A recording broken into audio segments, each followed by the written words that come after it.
Μπένιζα. Ροσάγιο Κωνσταντίνο.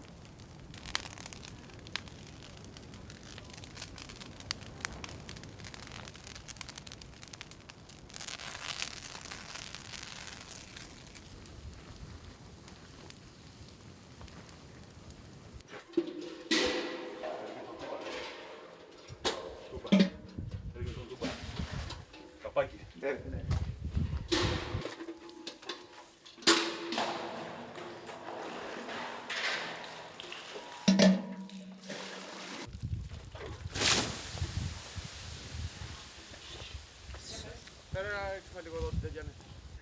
Η φωτιά καίει από το βράδυ.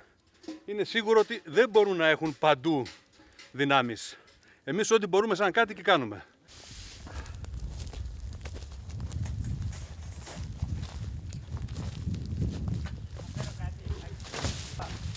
Έχω ένα φτιάρι πίσω.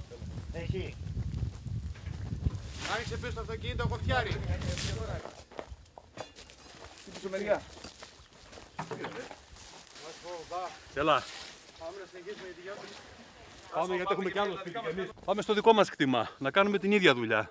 Να δούμε αν έχει καεί, αν χρειάζεται κάτι. Πιο κάτω εδώ στο 1 χιλιόμετρο. Να είστε καλά.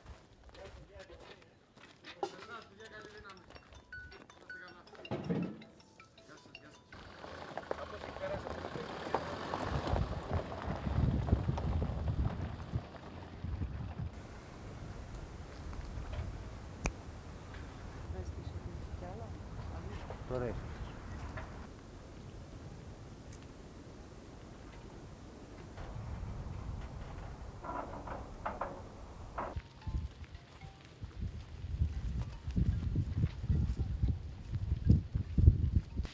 Ήρθαν δύο αεροπλάνα, ρίξανε.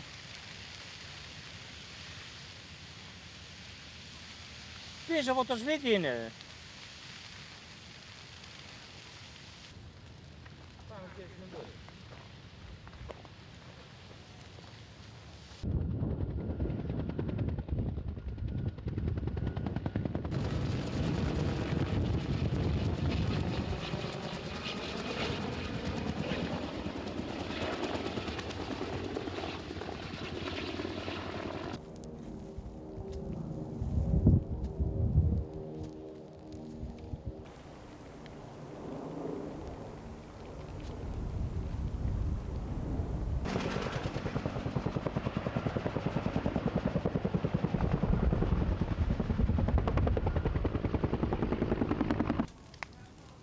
Μπένιζα. Ροσάγιο Κωνσταντίνο.